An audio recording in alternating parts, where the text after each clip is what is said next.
সকাল সকাল তুমি আন্টি আমার বাসায় ব্যাগপত্র নিয়ে হাজির কেন? কারণ আজ থেকে আমি আর আম্মু এ বাসাতেই থাকবো। আমি একজন অবিবাহিত ছেলে, বাসায় একা থাকি, তোমরা দুজন মেয়ে মানুষ এখানে থাকবা মানে কেন? ওয়াই? আমি বলছি শোনো, আমার মেয়ে তোমাকে ভালোবাসে, তুমিও ভালোবাসো, সেই কারণে আমার মেয়ে কি করেছে, আমি যে ছেলের সাথে বিয়েটা ঠিক করেছিলাম সেই বিয়েটা ভেঙে দিয়েছি। সেই কারণে এই মুহূর্তে এক্ষুনি আমার মেয়েকে বিয়ে করতে হবে, নাহলে আমি আশেপাশে মুখ দেখাতে পারছি না। আন্টি দেখেন, আমি একজন বেকার ছেলে, আপনার মেয়েকে বিয়ে করে আমি খাওয়াবো কি? আল্লাহ আল্লাহ, কি মিথ্যা কথা বলতেছে। মা, ও বেকার না, ও ভালো চাকরি করে। আচ্ছা ঠিক আছে, মানলাম যে আমি একটা চাকরি করি, কিন্তু আমার তো এখনো বিয়ের বয়সই হয় নাই। বিশ্বাস করেন আন্টি, আমার এক চাচা এখন পর্যন্ত বিয়েই করেন। তুমি আমার মেয়েকে বিয়ে করো, তাহলে তোমার চাচা আমার কি হবে? ব্যয় হবে, তখন আমি ব্যয়ের সাথে প্রেম করব। তোমার দাদা যদি রাজি থাকে তখন আমি তোমার চাচাকে বিয়ে করব।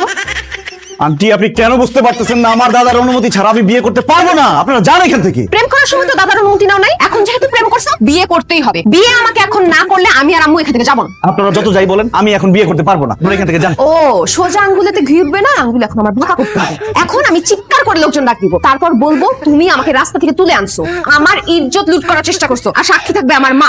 এরপর তোমার জেল তো হবে, গণধোলা খাইতে হবে। ফাও মা, বিসমিল্লাহ বলে চিৎকার শুরু করো। এই কে কোথায়? বাঁচাও, বাঁচাও, বাঁচাও, আমার মেয়ে বাঁচাও, বাঁচাও। চিৎকার করেন না, ঠিক আছে? আমি পপিকে বিয়ে করতে রাজি আছি। হায় হায় হায় হায় রে, আমি বিয়ে করে এখন বাসর করে বসে আছি। আমার দাদা যদি জানতে পারে আমার কি করবে আল্লাহ জানে। শাহজাদা, কান্নাকাটি বন্ধ করো, চলো আমরা বাসর ঘরের কার্যক্রম শুরু করো।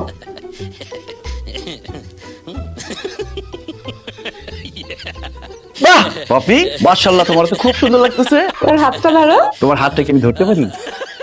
ওয়াও, একটা অসাম ফিলিংস হইতেছে। মা, তোর জড়া ধরো। জড়াই ধরবো? খবরদার বলছি। এই আপনার কি কাণ্ড জ্ঞান নাই? এত নির্লজ্জ কেন আপনি? এরকম একটা চলতি বাসর ঘরে কেউ ঢুকে পড়ে? কেন ঢুকলেন আপনি? আমার মেয়েকে নিয়ে যেতে। আমি কি তাইলে এখানে বসে বসে মশা মারবো? আমার বউকে আপনি বাসর ঘর থেকে নিয়ে যাবেন কেন? কারণ তুমি যে আমার মেয়েকে বিয়ে করেছো সেটা তোমাদের ফ্যামিলির কেউ জানে না, আর জানার পর আমার মেয়েকে মেনে নেবে কিনা সেটাও জানি না। যদি না মেনে নেয় তখন আমার মেয়ের কি হবে? সেই জন্য এখন বাসর ঘর করা যাবে না। না মাজান না, আপনি আমার কথা বলবেন না। আমি এখন বাসর ঘর করার মুডে আছি। আমার পপিকে আমার কাছ থেকে ছিনিয়ে নেবেন না।